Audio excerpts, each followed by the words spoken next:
Welcome to the Quiet Riot Show, episode 3. 2. Is it? What?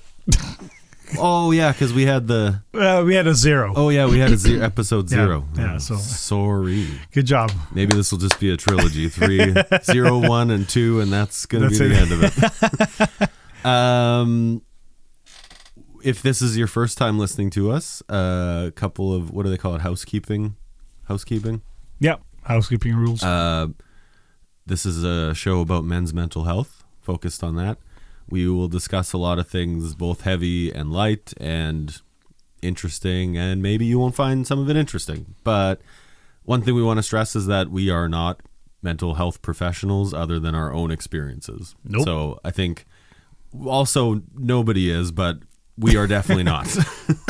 We're we just don't sharing. have degrees. We don't have anything. This is just a space for people to share stories and talk about how our experience with it and what we did that either got us through it or made it worse or whatever. It's just it's a venue for honesty. And, exactly. And advice that is nothing but that, just advice and stories. It's just more of an advice to like let you guys know what we went through or what our guests went through and how they dealt with their problems.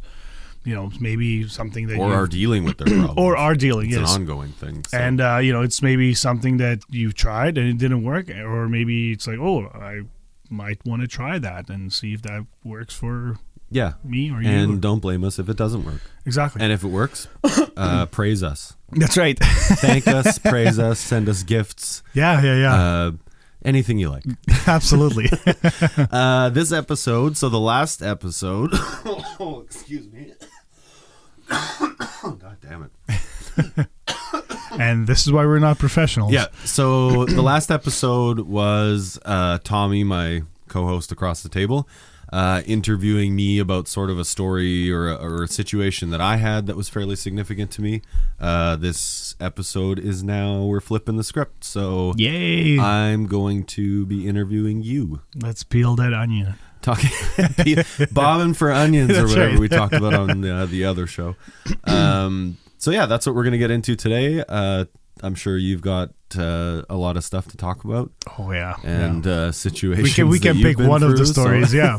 Well, you decide, and we'll just we'll pick it apart and dissect it as you wish. Let's do it. Awesome.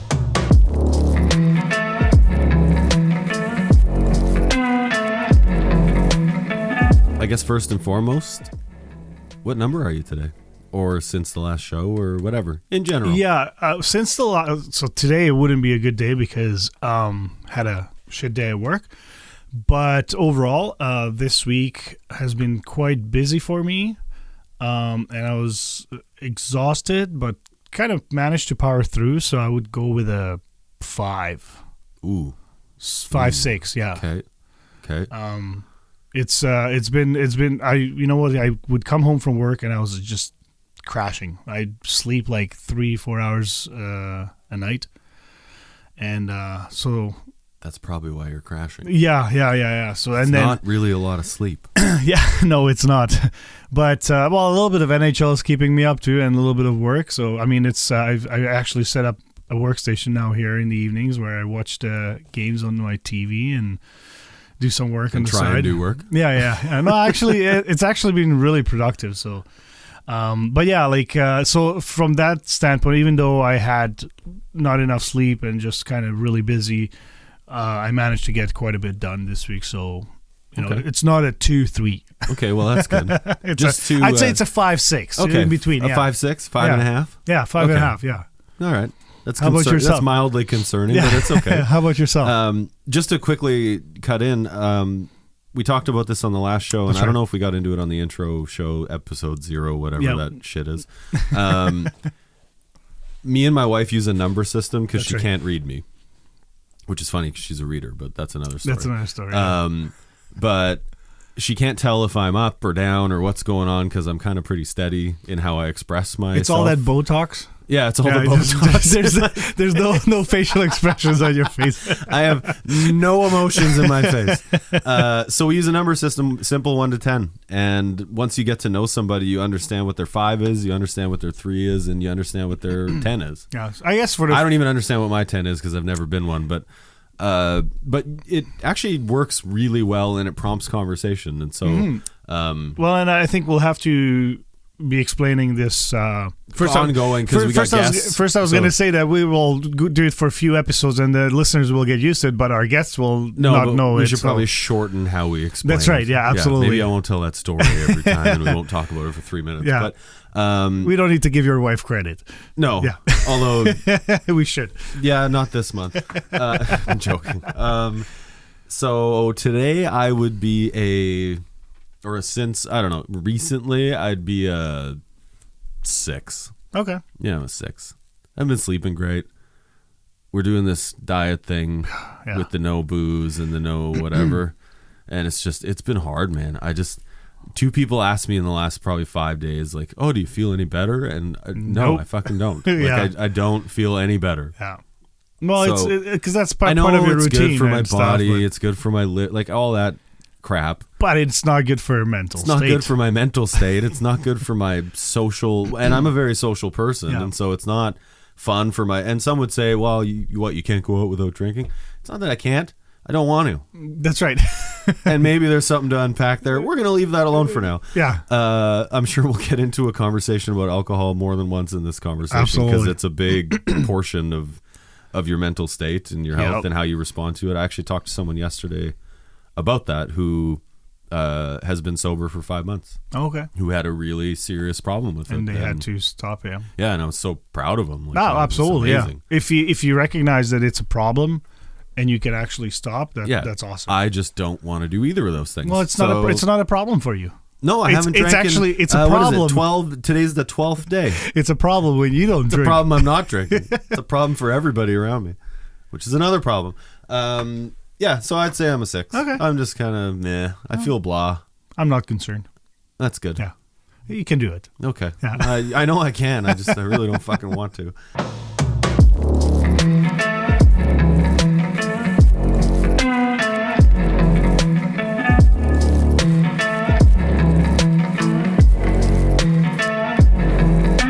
So as we stated earlier, this episode I will be, I don't know if interviewing is the right word, but We'll have a discussion. we'll be having a discussion Yeah. mostly focused on you, Yay. unless I choose to make it about myself. Which might happen wouldn't quite be- often. Which on this show won't be something I do on my other show that's normal. You do that but all the not- time, Not that's here. right. I'm actually not like that at all, and so it's kind of fun. Well, maybe- it's fun to be able to do it as a character on another show. and maybe when we'll have your other co-host on this show, then well, no, maybe he'll we rat can me out and say that I do actually. Do it. maybe we can tackle on that a little Yeah, bit that'd be more. good. Sure. So yeah, let's. This whole thing was your idea. Yes. This is your baby. I'm just fortunate. Yeah, I'm just yeah. fortunate to be sitting here, and thank you for that. I appreciate it. And we decided that this was part of it. Is that if we're going to ask other people to bear, we're going to have to bear. And so I did last time, and now it's your turn. And so, I'll just maybe let you start, and we'll just go. Yeah, no. So you know what? I can explain why I really wanted to do this show. Main reason is I never really believed in mental illness. You know, like it wasn't really on my radar. Everything was, dandy. Everything was good, and How old? Let's start with how old you are, because I think some of this generational stuff will come up. could be, yeah. And it so could be, maybe yeah. that's a Yeah, part of it. So, And you're going to talk about your backstory. so I'm turning 38 Okay. this year. So you're old as shit. Yeah, my body feels like I'm 50. If I were you, I'd be at 2 I know. right now. But yeah, so I never really believed it. And then, a few years ago, I went through some really, really new emotions that I've never really experienced. And after probably good few months, my wife was actually the one that brought it up. Like, hey, you might want to see a doctor because these are signs of depression. And like, I never believed in depression. I thought like, okay, you're depressed, do something about it. Go for a fucking walk, or if this is not working for you, then change it. And when I was going through it, totally did not see that.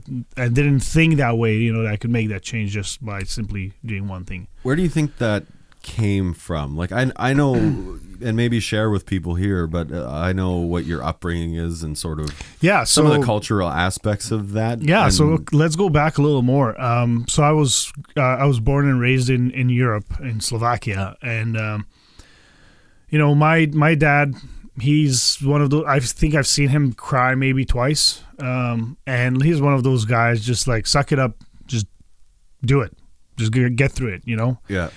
Something's not working, figure it out. There wasn't really like all this helping hands, like, oh, let's try to figure it out together. It's like, deal with it. That's it. And if it didn't work, then it didn't work. Yeah. And, what are you sad? Stop it. Yeah, exactly. Right. Yeah. And I don't know, like my relationship with my parents wasn't very good. And not because they're shitty parents. It's more because I was a shitty teenager, and but like those things go hand in hand. Yeah, exactly. And like my parents had like the certain rules that they wanted me to follow, and of course I was a little rebellious and not wanting to follow their rules. Exactly. Yeah. Told me to come home at 1 a.m. and I showed up at 5. Like, I mean, if my kids did that to me right now, I don't think you did yourself any favors. No, absolutely in not. That scenario. But like after finishing high school, literally 3 months after I finished high school, I moved here. So I always wanted to get the hell out of there, small town, and I just didn't like the fact that everybody was in everyone's business, and I just wanted to go live on my own, right? What made you choose Canada? Never mind Canada. Winnipeg. My wife. Oh, she chose Winnipeg? Her parents did. Oh, so okay. we were from the same. Quick, long story short, my wife is from the same town as I am. She was born there as well, but she moved here when she was 10. Then she took a year off from university and went back for a year to Slovakia, and that's when we met. And she asked me if I want to move to Canada, so I said yes. She probably regrets it now, but we all do. But we're still together, and since 2003, so it's a long relationship. So that is a long time. Yeah, it is. Well, yeah, it will be 20 years. Awesome. 20 years. Why are we saying that like it's bad? That's a long time. Whoa, you okay? And the thing, like, that kind of will play a role too in my story a little bit, because we went through some rough times, so I'll touch on that. But yeah, so I moved here, and I didn't really know anybody here.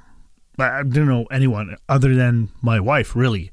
I met her parents once when they came for a week to visit in Slovakia, and that was the most terrifying visit for me, meeting these people that I'm dating their daughter, and like they didn't really approve of the relationship. Well, no, you were exactly. Yeah, like disobedient piece of shit. Well, and she's older from me, right? So her parents, being from the same culture, they also kind of had a plan. You got to go to school. You got to find a boyfriend. It's this predetermined future that they designed for you.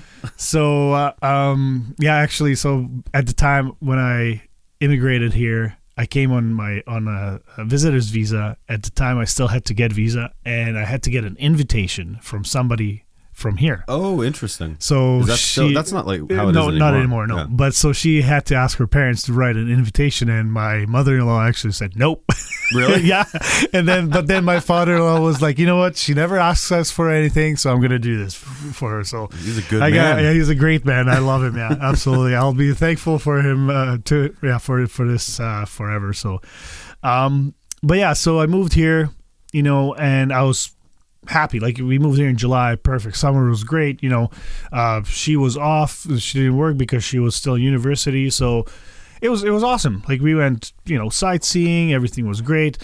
In September, she went back to school, and I actually took an English class here because it was easier for me to get a visa if I was signed up for some kind of a course. And because it was a short course, I didn't need student visa. So it was great. So we got into that. It was nice to meet new people, a little bit from going through the same situation that they moved here. But once that ended, it was really hard because my wife was, well, at the time, girlfriend, she was still in school. I couldn't work legally here.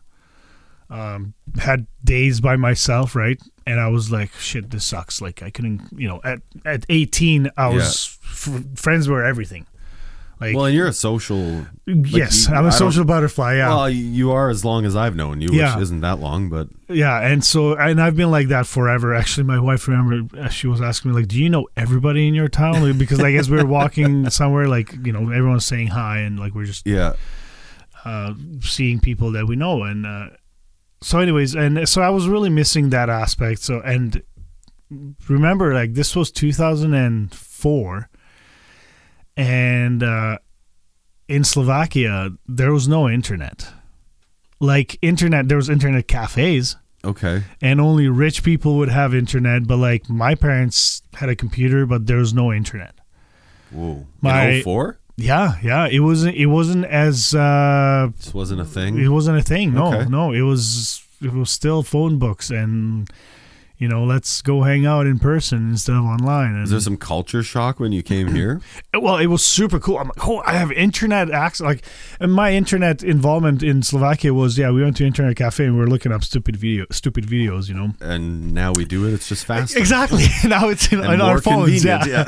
But, so that, like, when I got here and it's like, there's internet. Like, this is awesome. And it's like, that was the first, I think, actually I had an email before. But yeah, I was just like telling my parents, like, you need to create an email because I can just send you this. And my mom was like, can you just send us a letter? So I literally, for the first year, I was sending them letters. Actually mailing letters? Yeah, like wrote it out, took pictures, went to Superstore, got them developed, and put them in the envelope and sent them home. And so, and then same with friends, right? That's how I was communicating with friends too. And then some of them had emails, so like it was a little bit better.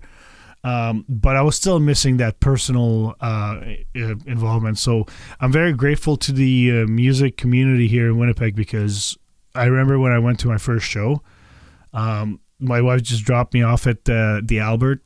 Nice. And that was your first show? Yeah. In Winnipeg? Yeah. Oh. And it was, I forget what the band was. For those of you listening who aren't from Winnipeg or aware, the Albert's it's a historic... To the music industry in Winnipeg, it's a historic like dive bar. That's right. Yeah, it's a great venue. It's like almost the CBGBs. Yeah, it's like Winnipeg. Yeah. And so it was really nice because that's when I started meeting my own friends, like new friends. It wasn't my wife's acquaintances and my wife's friends. It was finding somebody new, right? So it was great. But it was still not the same. There was that language barrier. I wasn't very comfortable necessarily talking to just anyone, right? And it was very very nice to see that people in Winnipeg kind of like slowed down as soon as they noticed that I was an immigrant and English is not my first language. They slowed right down, made me feel comfortable, and helped me out, communicate. So that kind of went away. That homesickness, I guess. Did you consider going, through that, how long was this from landing here to starting to make friends? I would say about 5 months ish. And had you 5-6 months? Had you actually put any, we all have thoughts about all kinds of things, but did you actually put any serious consideration into I think I just want to go back? Definitely crossed my mind, 100%. Like in a serious, it in an was actual just, way. I had days where you had that battle with yourself. Oh, I had days where I was writing letter, or whether I was reading it from my brother or sister-in-law or my parents. I would be crying just because I'm like, shit. Like, maybe I should just go back. Yeah. Like, maybe this is not for me, right? So what was it? What was it that kept you here? The thought that I always wanted to leave from there, and I knew it's not going to be easy. I didn't think it's going to be this hard, but I was like, look, this is something that I really wanted to do, so I'm going to follow through. And also, there was another thing too that during that process, once my visa expired, Girlfriend. She was here too. yeah. Well, you know what? I'll be honest with you. Well, At the time, it didn't really. Not that I didn't care, but it didn't matter to me as much as finding some new friends and finding my little social group. Yeah, you needed your own. Yeah. Something separate from. Absolutely. Yeah. Okay, so you had decided that you weren't given into whatever that was making you want to go back home. Yeah, it's like, I just wanted to see this through. And so, what I was going to say is that when my visa expired, I had to go back. Like, I had a return ticket, actually. Oh, okay. Is that part of the deal when you applied for visa? Yeah. So I really wanted to. We kind of said like, okay, if the relationship doesn't work, I have a return ticket, right? But that got better, and so my girlfriend decided to sponsor me as her common law spouse, and then so we put in the application. So I was legally able to stay in Canada past my visa, my visitor's visa, until I got a reply. Oh man, you're like a real episode of 90 Day Fiance. Right? Yeah, exactly. So if the letter had come back saying no, we're not allowing the sponsorship, I would have had to buy a ticket and go back. And go home or go back to your old home. And but it worked out, so I was now able to get a job, and I was able to travel first time, like go back home. So it was 2 years later I went back home, visit my hometown. Because you have to stay here for a certain amount of time? Yes. Once you do that? Yeah. So, no, like I basically, because my application was in, I couldn't leave the country. If I had left the country, that application would have canceled. And I would have had to reapply from Europe now. Oh, okay. Yeah. So that's why we wanted to stay until, we got an answer. But after 2 years, I was able to go back home, and it was an eye-opener. It was like, I remember why I wanted to leave. Oh, really? Yeah. Just right away? Absolutely. It was just, and actually before that, my parents came for a visit too. And so a little story, they came for a visit, went back home, and they just happened to buy a new vehicle. Everybody in the apartment building. Oh, you visited your son in Canada, so he gave you money to buy a vehicle, and really? And I'm just like, Mom, you should have just told me. Absolutely, we have these magic Canadian trees here that grow money, and they just brought money and cars. Like that's how stupid people are. Some are out there. So that's why I was just like, and kind of when I went back to like, obviously wanted to see my friends. We had a big party, but like I could just feel everyone's like, oh, well, he's in Canada. He should be buying rounds, and he's got money, and it's like that. Like I don't think it was intentional, but it was just the mentality out there. Yeah, yeah, absolutely. Yeah. Was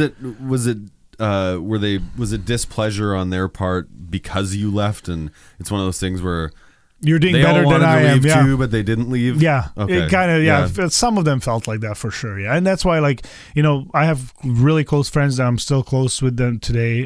From Slovakia, we talk on a weekly basis. Some of them we talk maybe more than others, some less, but we keep in touch. And some of them like just kind of lost contact, and that's okay. That friends come and go, right? Happens. That's life. Yeah. But when you're a teenager, right? Friends is everything. Well, and you want a million of them. That's right. Yeah. You collect them. Like exactly. The more, the better. And then as I've learned as I get older, it's like, no, the less the better. Like I don't. You have less friends, but there's circle more gets value. tighter. That's right. But. Yeah, the friendship brings more value to you than but when you're 18, 19, into your 20s, like absolutely, the more the merrier. Like I'm friends with fucking everybody. Yeah. Like that'll slim down yet. So then after that, I already had a job, and they were awesome enough because I got a job as soon as I got my papers, and then I think it was 3-4 months into it, I'm like, hey, I'm going to Europe for a month, But they were awesome to let me go, so that was pretty cool. And it was when I moved back, it was really nice that I had a job, we bought a house, and like it was just kind of pieces were falling into place, and everything was good. And we had a small house. I got a good job. My wife had a good job, so like Life was good. Yeah, we were traveling 2-3 times a year, and it was awesome. And then 2020 happened.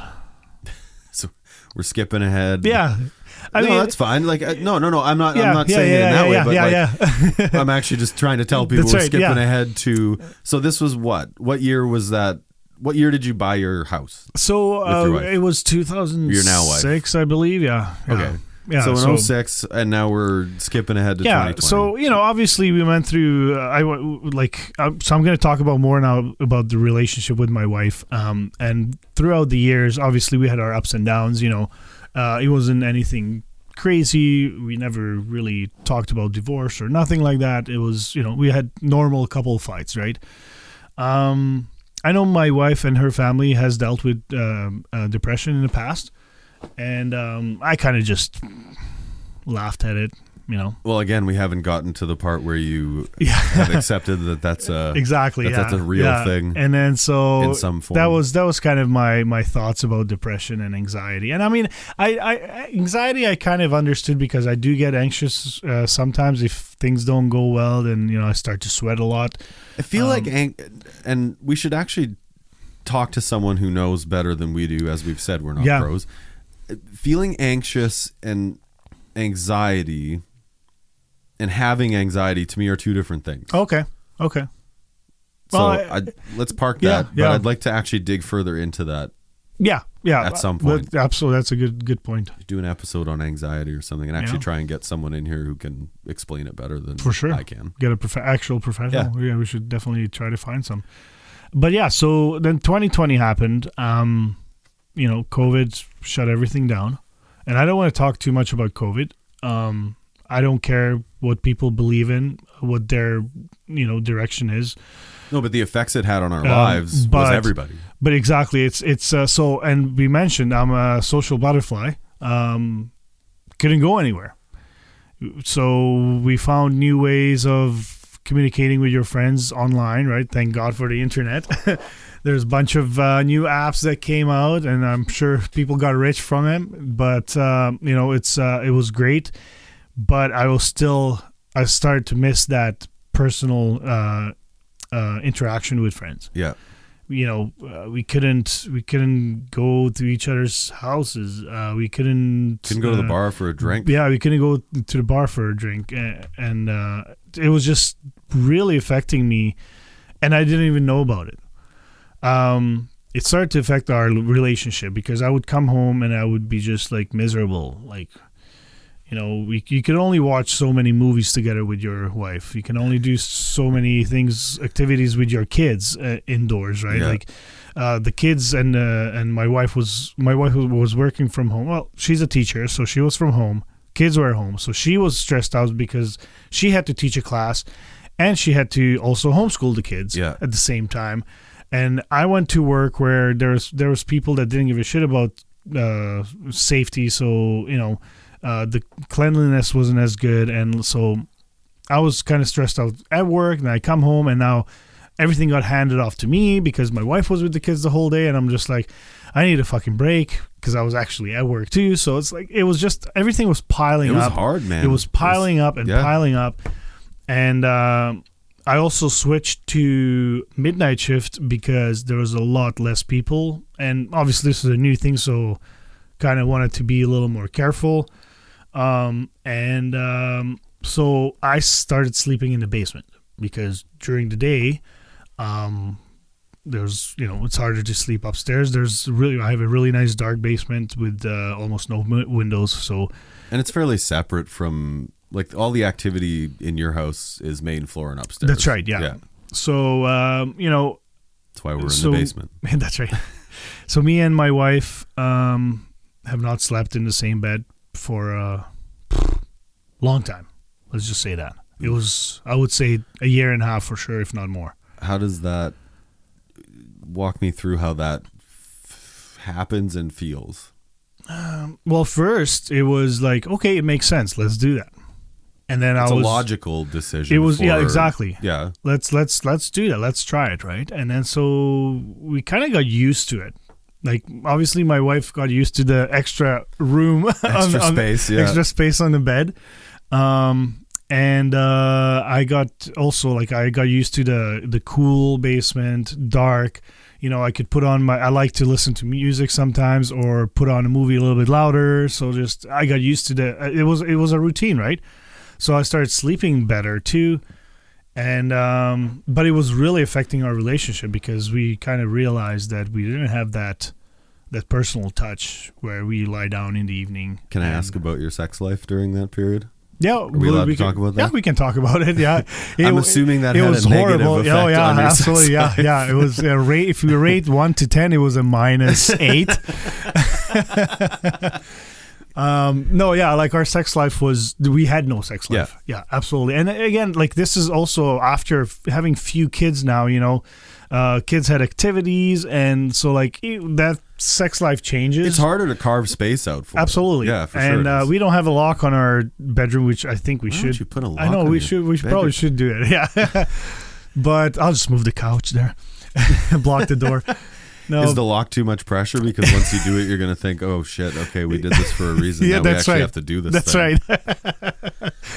No, but No, yeah. but So seriously, actually, like that's not even that much of a joke. Like, right? Yeah. if I had that lock on the bedroom door thing. Actual situation happened in my life, and so it's like you put it off and you don't do it, because when you're detached physically from your partner for that long, yeah, it feels weird to think about doing it again. Right? Like it feels uncomfortable and it feels weird. The Pizza Oven is dedicated to the highest quality pie that the whole family can enjoy. With their amazing sauce and freshest ingredients, the Pizza Oven is here to provide quality and a great tasting pizza to Winnipeg and East St. Paul. They use a delicious blend of mozzarella cheese, make the pizza crust daily, both thick and thin, and their meats are proudly provided by Winnipeg Old Country. They're located at 1215 Henderson Highway, Unit D in Winnipeg. Visit their website, thepizzaoven.ca, and order online, or give them a call at 204-949-3000, because everyone's loving the Pizza Oven. Okay, so you're sleeping in separate beds, separate floors of the house. Yeah. So you're not sleeping together.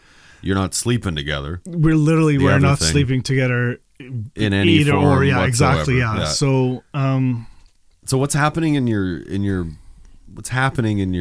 emotions in your mind at this stage about your relationship? Well, at the time, honestly, I can't really remember details like what I was going through, but I just remember that I kind of wanted to do something different. I really started hating my job. So that added on top of the stress of COVID and everything. And I'm a guy that's like, I don't like to be doing the same thing over and over. And being in manufacturing, that's exactly what you do. It feels like I'm putting a bottle cap on a toothpaste, and then just every day is the same thing. Even though we have different departments, I kind of moved around, been there, done that, tried it. But I didn't want to, I kind of realized that this is not what my future is. So kind of started exploring things. I've done a bunch of quizzes, like what I'm fit to do, trying to figure out what to do. And graphic designing kept popping up a lot. And I was like, well, I used to really like drawing as a kid too, and in high school art classes were always fun, and I was more of a hands-on guy than studying. Okay. So, I told my wife, because what we would do in the evenings before I had to go to work, we would sometimes watch shows. So we would spend like 3-4 hours watching just TV, right?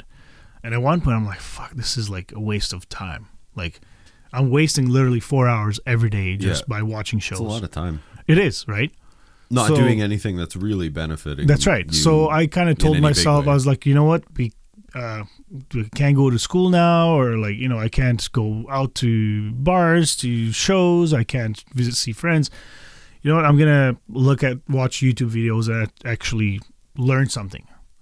And then in the past, I've done too, like with my band, I've used an old Photoshop app or a program that I had and just kind of made a cover for our CD. And so I really like doing that. I was like, oh yeah, I can see myself actually doing this in the future. So yeah, started watching YouTube videos and actually educating myself. So picked a bunch of freebie jobs. I kind of threw my name out there like, hey, I'm learning this program. Just getting some experience. And then so a few bands, actually, local bands reached out and started really enjoying it. So now I had a little purpose, but we didn't have that connection or that together time with my wife now. Because I was really spending and doing. I was really focusing on figuring out really what I want to do and see if I can even actually, if I will like this, maybe because I'm one of those guys like I get excited about new things and then never mind, let's move on, right? So I did that for about a year and I really enjoyed it. So I'm like, okay, next step is to go to school. And with my relationship not being very healthy, it wasn't really in the picture because that means I would have to still work full-time, go to school full-time, and now I'm asking my wife to do everything really around the house. Who, like, you haven't been connected to in any... I haven't given her anything, really, whether it was the support with the kids or around the house. I would come home and in the morning I would sleep. I would wake up, eat, hang out with the kids for a bit, but then I would come back down to the basement and just focus on the fucking miserable. Yeah. And then so that's when my wife actually she actually pointed it out that maybe I think you're really depressed. All the signs are there, and because she's had some history with her dad and her brother and herself as well. Yeah. She's like, all the signs are there. I think you need to go see someone. So What was your first reaction to her saying that? I was just were you actually receptive at that point? I was just like, holy shit.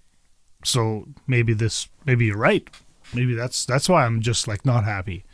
So we have really good EAP program at work. So I reached out, but what's EAP? Employee Assistance Program. Oh, okay. So they deal with depression, suicides, marriage problems, addiction, anything, basically anything as a worker.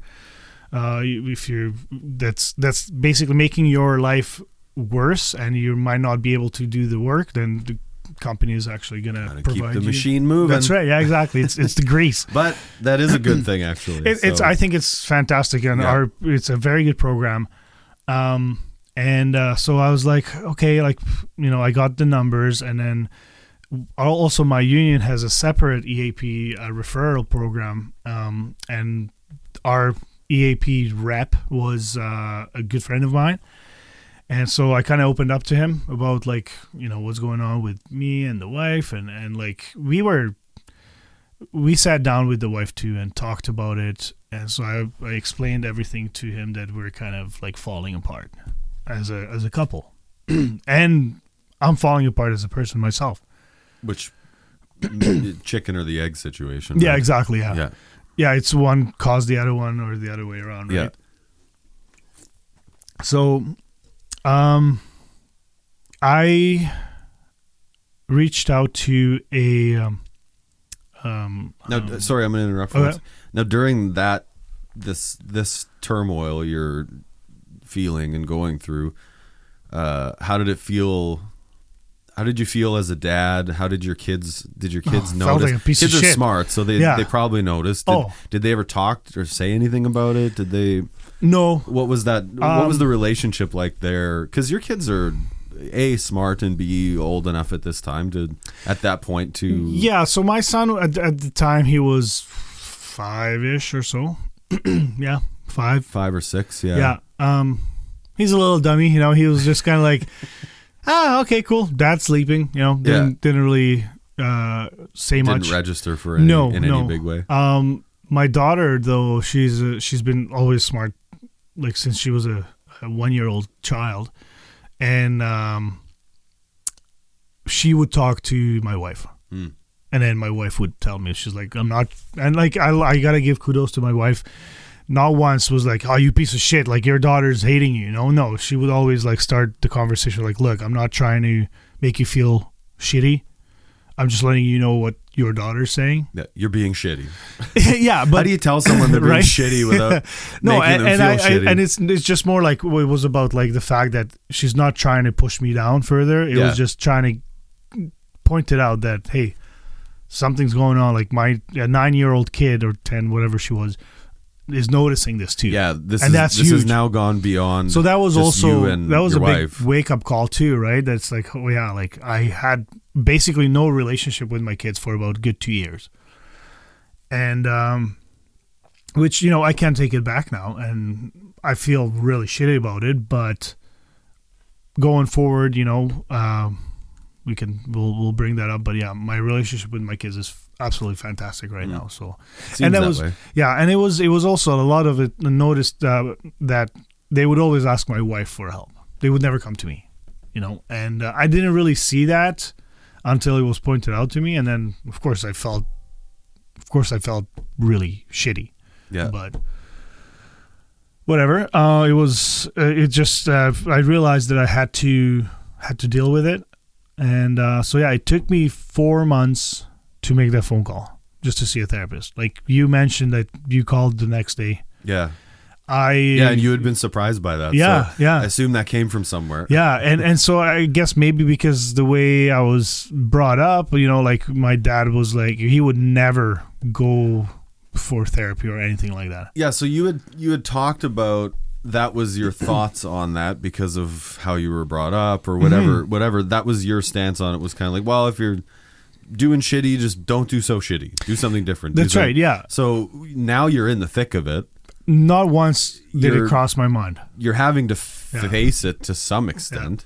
Yeah. And so was the phone call the acceptance? Is that sort of where you had to actually go like, fuck, okay. Or like, what was the realization that I got to make that phone call?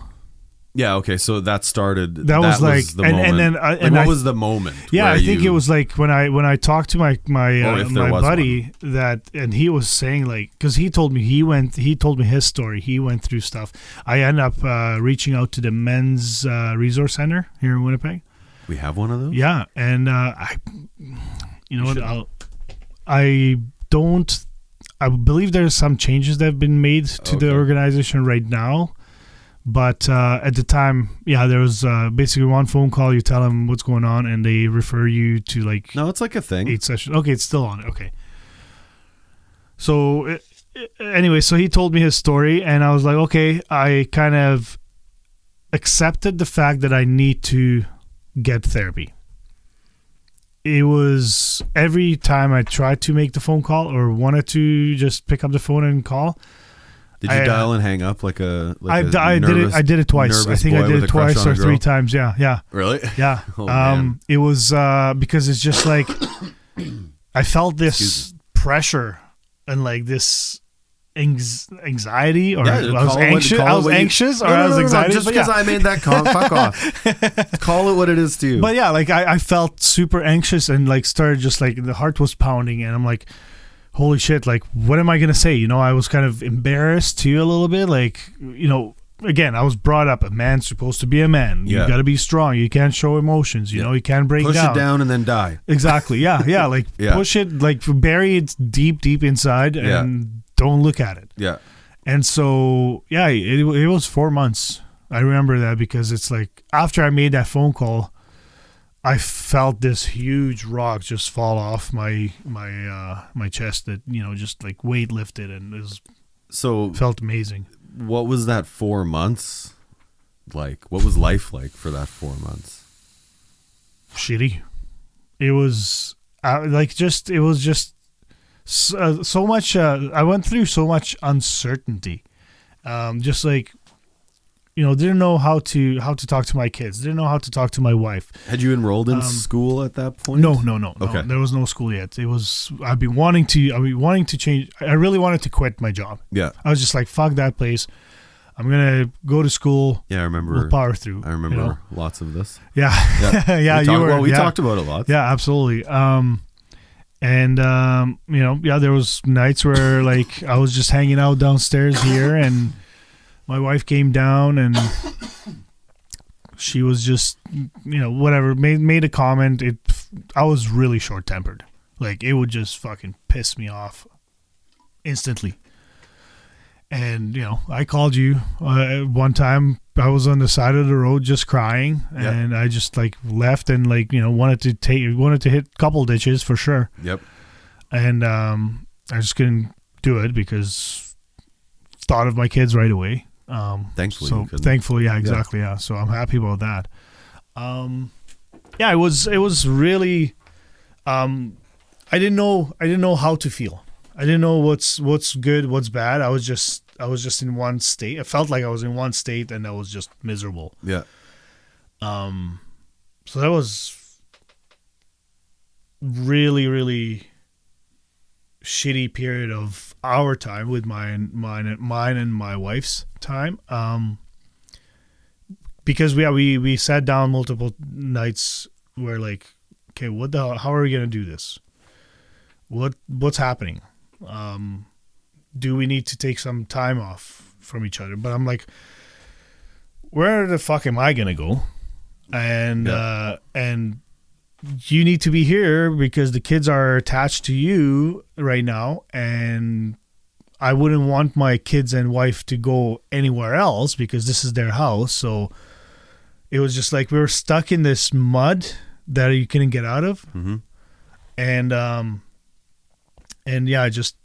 We talked about divorce. We've mentioned it multiple times, and I know I remember telling my wife that why would I believe that, like, nowadays people get married and divorced very easily, all the time, right? And I don't get it, and I think part of my culture being is too that our parents got married super young. Yeah. Oh yeah. For sure. And we got married. I got married at 23. That is young, right? But like it was normal. Like I still had fun as a young dad too, and I knew lots of people that were like parents and had like 18, 20-year-old kids in their like 40s, late 40s, and I was like, this is awesome. I know I'm going to be one of those. Yeah.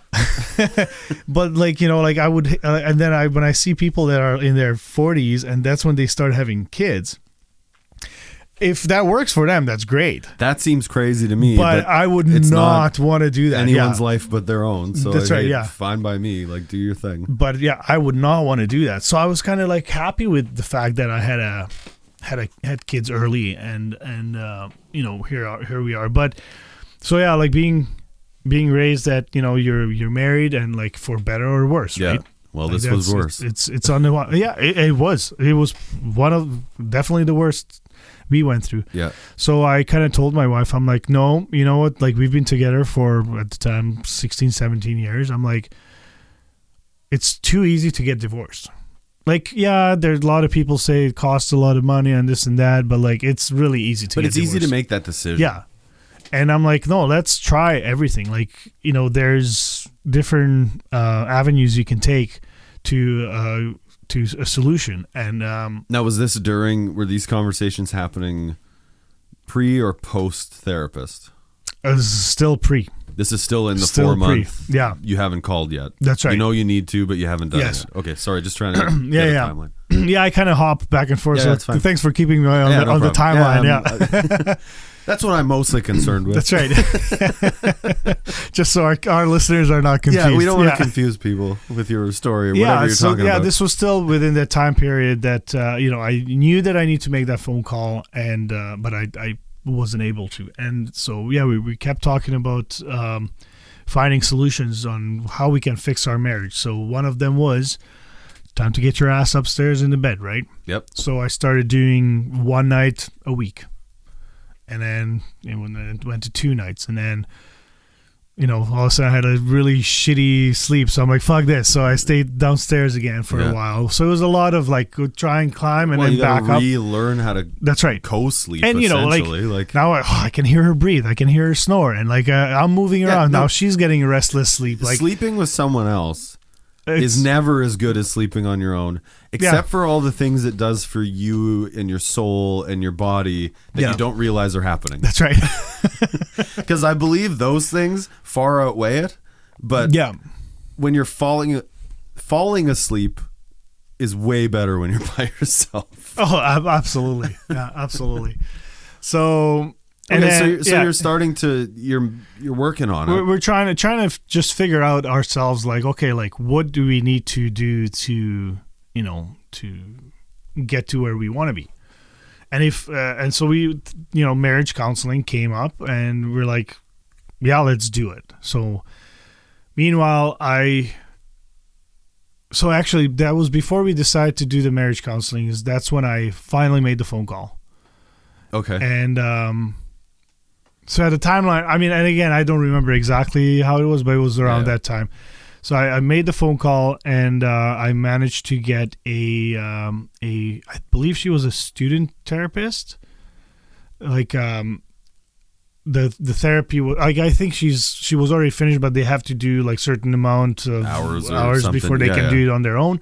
So, you know, I right away clicked with her. She was very, she gave me really good tips and everything. And then I talked to her about my marriage issues as well, and got lots of encouragement from her and the marriage counseling. And she kind of recommended not to do it at the same time as I'm doing personal counseling and then going through marriage counseling as well. Did she explain why? Yeah, she said because they're like what I need to do for myself might be interfering with the program that the marriage counselor is. Because like obviously she wanted to focus on my well-being. It's just about you. Yeah, and then you know like the marriage counselor told us go for walks together, and this whereas my therapist was saying just like just like, you know, go for a walk by yourself, like clear your head. You know, yeah, exactly. So it could be there could have been confusing messages, right? And so. Yeah, so I kind of did my therapy, and there was a lot of good, I guess, tips, suggestions that she gave me to focus on. I know I kind of wanted to. I'm a very impatient guy. I want to get things now. I want it now. You want the instant gratification of something. And you know, my wife's always like, hold on, you know, like settle down, you can't have it all, you know. So I kind of grease and drag, buddy. That's grease and drag. Yeah. And that was kind of like always repeating in my head is like, I want it all but I can't have it all. I want it all but I can't have it all. And you know, my therapist told me, and this is like, I still to this day I have it on a sticky note written up, it's like you can have it all but not all at the same time. And that kind of like really hit me hard. Simple way to put it. It is, yeah. It's like, so there is a plan. You got to plan things out, like where you want to be. And also a good friend of mine, Glenn Damon, who we're gonna have on the show, he's told me this before too. Get your final, like set up your goal. This is where I want to be, you know. And whether it's professional life or your personal life, relationship, this is where I want to be. Okay.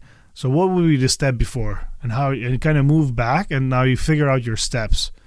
And then, so that was a big thing for me. Like, okay, we want to have a happy marriage, right?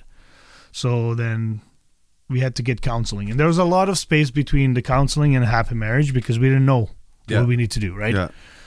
And then, you know, before the marriage counseling, it was like, okay, I had to figure shit out in my own head. So I really focused on that. And then I think I was still doing the sessions. I think I had, because the Men's Resource Center, they provide 8 free sessions. And then if there was more needed, then they would get us more. That's awesome. And so it was really good. I kind of started feeling better, started doing things together, like with my kids, which would help my self well-being as well. Yeah. Because start to rebuild that relationship with the kids, and then slowly do a few things for my wife, because I mentioned to her that, like she's not happy because I don't do this and that. So as soon as, you know, I started doing certain things, I felt appreciation from my family as well. So then we could tackle actually the marriage counseling.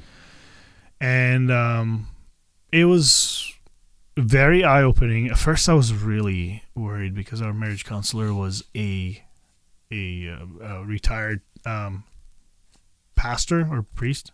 What's wrong with that? Nothing. I just didn't want to. My first thought was like, oh, it's going to be very religious approach. Yeah. Zero. He was absolutely fantastic. He gave us great tips. We gave us homework, and we literally wrote it down. We had to do it. And if we didn't, we got shit for it. So we really focused on things, and so you had an accountability. Yeah. A, to each other, obviously, but B, to somebody outside of your marital unit. Yeah, and so we me and the wife, we agreed that marriage is sacred to us, right? So we got married for a reason, and we're not gonna just divorce is the absolute last resort. And we kind of even told each other that, like, look, I don't want to fight. Like, if this is, sometimes people just grow apart, and that happens, and it's shitty as long as there's no, no one's cheated on anyone, and none of that shit. Like, people just tend to grow apart. We kind of said, like, okay, we're just gonna move our separate ways, and we'll figure it out how to co-parent. We literally talked about it, and but the marriage counseling was great. We followed through. My big thing was I really wanted to change my career. I wanted to go to school. I was determined that I want to do this and not stay at the same place where I'm still working there, but I know there's an end. And you're on that path. Yeah. And so I kind of told my wife, like, okay, what do you need from me so I can do the school? Like, I need to do the school, and then I'm going to need your help with helping out with the kids, because I'm going to be working full time. You did school and work all and at work, once. Yeah. And so I was pulling 14 to 16-hour days. But so she told me, like, okay, like, that's fine, but like, when you're not in school, when you're not at work, try not to go out with your friends all the time. Try not to go to concerts as often, right? Like, be present. And so, which is, I think, a fair request. 100%. And so we kind of almost we didn't write a contract down, but we signed a mental contract. Like, okay, we're gonna do this. We're gonna call each other out. If you're missing something from me, you tell me. If I'm missing something from you, I'll tell you. Yeah. And to be honest, since then our communication has improved 200%, which is absolutely fantastic. Like, right now, I'm not saying we're dandy, golden. No, you're perfect. Still on the path, but I think you're always on the path. Absolutely, but like, we can actually, before we couldn't discuss things that if she told me, like, oh, can you do the dish? I'm like, fuck again. It's like, I haven't done it in 2 weeks, but like, I would say things like that. I would get pissed off about it when she asked me. So now, like, when she asks me to do something, because I'm one of those guys, I'll step right over the laundry, or like, I'll walk right by the dirty dishes. I'm a guy, I don't see it. But if she asks me to do that, and okay, that's where I'm like, okay, well, what am I doing? Am I just sitting on my phone going through Instagram? Yeah. Okay, I can put my phone down, and get my ass up and go do it. Yeah.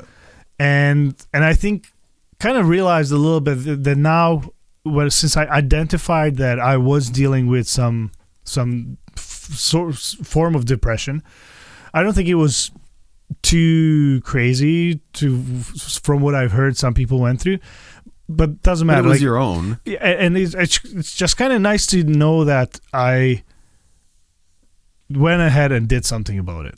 And like, what I was kind of preaching, and it was fucking hard for you. Anyway, before I thought it's like, okay, I'm just gonna change this and it's done. No, it's a long process. Yeah, it takes time to get there. It takes time for it to steer yourself on the right path. And here we are. We're very still happily married. Our relationship has been, I think, a lot stronger than it's ever been. And my relationship with my kids is excellent. They come to me for suggestions, for help, and our communication as a family, I think, is significantly better than it was. That's awesome before. So that's great. Yeah, there you go. You did it. Yeah. It's just the journey. And it is. Everyone's got their own, and it's interesting because I was with you for part of this journey that you've been on, and the struggle and that stuff. And I've learned more through this conversation that I didn't know and things that I didn't pay attention to while they were happening.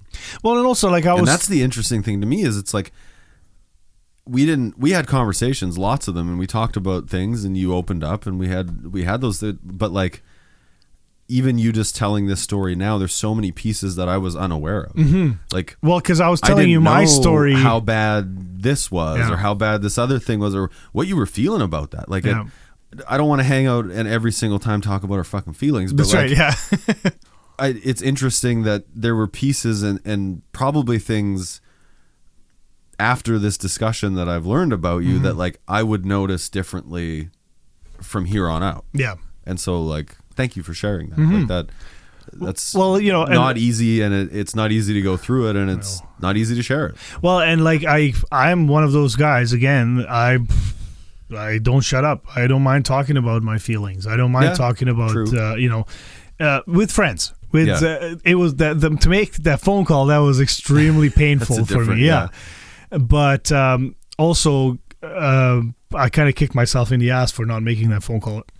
Excuse me, earlier, because I see how much it helped me, and really there was nothing scary about it. So I guess just maybe throw out a message out there to the listeners that if you're feeling down and you're scared to call for help, whether it's your friend or therapist, like just do it, man. Just phone. Just do what Tim did. Just make that phone call the next day. We go to the doctor. We go to the dentist if our tooth hurts. Yeah. If your brain hurts, to put it very simply, just fucking go see one. Go see a doctor that's their job. Exactly. So get a checkup. Go get a checkup. Check your balls. Check your brain. Like, if you're my age, I think that's the things you have to check. That's right. Yeah. All soon you're gonna get the check your balls and your I gotta get the finger. If you're 40 or if you're 40 now, they say after 40. Been checking that for years. And there's our Tim. No, but just pick up the go get, and even if it's work related, if you're missing guidance, and your friends are amazing, but friends aren't trained professionals unless you have trained professionals as friends. But like, there is just a different experience between talking to your friend and talking to someone who doesn't fucking know you. Yeah. And that's the main part. Is just there to listen to the information you're giving them and give responses based on their profession and their education. Not to say they're all great, because they aren't. Yeah. Or they're not all for everybody. Or you might not click with one. But it's important to talk to your friends, and if it's bad enough, or that you're not getting anywhere through that, it's very important to call someone and talk to someone professional. Well, actually, I remember you got me the contact for your therapist, Dr. Bruce. That's right. And fucking love. I didn't call him for only one reason, because you and I knew each other. Yeah, okay. And I guess because what I was thinking, I'm like, oh shit, like he might say something that I don't want to, which is absolutely stupid. That's the whole deal. It's absolutely stupid, right? But like, just that's how I was thinking at the time, right? What are the rules for them? They'll only say something if you're gonna harm yourself. I believe so, yeah. Or somebody else. Yeah, I think so. Something like that. I think so. But that's, again, we're not professionals, so we don't take our word. I could say whatever I want, really. And I got that out of the way at the beginning. Yeah, but so it was just, that's how I was thinking. Like, it was absolutely stupid thinking that, he might say something that I don't want Tim to know. Yeah. And, but again, like, I'm pretty sure I told you everything. Yeah. Well, yeah. And you just told all of us everything. That's right. So. But I'm happy to share my story. I try to reach out to friends that I see that they're struggling, or they speak up a little bit. I try to tell them, dude, I went through it. It's okay to ask for a marriage counselor. Yeah. It's okay to ask for help with therapy. It only helped me. It can't make it worse. You don't like someone, you move on to the next one. Well, and it's good there's resources where you can do it, because therapists are expensive. If you just have to pay the bill, I had to pay the bill. I didn't have someone to pay. Well, I didn't have any subsidies or anything. I assume they're like, what, $150 to $200 a session? Yeah. And so it's super expensive. But if maybe we'll do a bit of research before we post this, and like there is some avenues. Talk to your job or your employer if you're with a big company or even a smaller company that cares or has made a decision to do that. I believe the government has tons of. There is some help. opportunities. There's some options. We'll actually dig some up and put some somewhere. Yeah, so that people know. Yeah, so we should have our social media up when you're listening to this episode. So we can throw some links in the bio as well. Yeah, and in the pod script and stuff. Because go talk to someone, and absolutely, if it's that point, go talk to someone you don't fucking know who has a degree to listen to what you're going to tell them. Yeah, and it's amazing. Like the marriage counselor, I just quickly want to mention it. Like he called my feelings right out, like without me saying anything. I just we had to do like homework, right? I had to do something for my wife, and she had to do something for me. And then, he asked the question, like, so how did it feel? And then when I answered those questions, he's like, okay, now tell me the truth. And I'm like, son of a bitch. Yeah. But it was. And that's another thing. If you go see somebody, don't fucking lie to them. That's right. Yeah. Don't lie to them. That is it's the weirdest feeling, but going in, I can just say whatever the fuck I want to say. Yeah. Don't lie to them, because your friends, you'll choose not to tell them certain things, or you'll make it the story you want to tell them. Yeah. When you go see a therapist, they'll see right through the bullshit. Give them the story that's important and that they need to hear. Yeah. Yeah, it was like just a simple question, like, how are you guys doing? Oh, good, we're doing good. Okay, now the truth. Okay, now how are you really doing? Right? Yeah. And they're like, okay, I see. All right, I had to pull those words out, but like, it was amazing. Like these guys really know. I guess whether it's, I don't know if they're looking for how we're reacting, or facial expression, or that's all we do all day is talk to people about these things. You don't think they know when people are lying? Exactly. Yeah, exactly. Man, I would hate to be married to a therapist. Oh man, what's that show? Fuck, I can't remember. I'll think of it for next episode. There was a show where someone's married to a therapist, and it's fucking hilarious. Yeah. Yeah. Oh yeah. Cool. Well, thank you for sharing your story today. Thanks for listening. And we're gonna keep plugging away here and make some more episodes.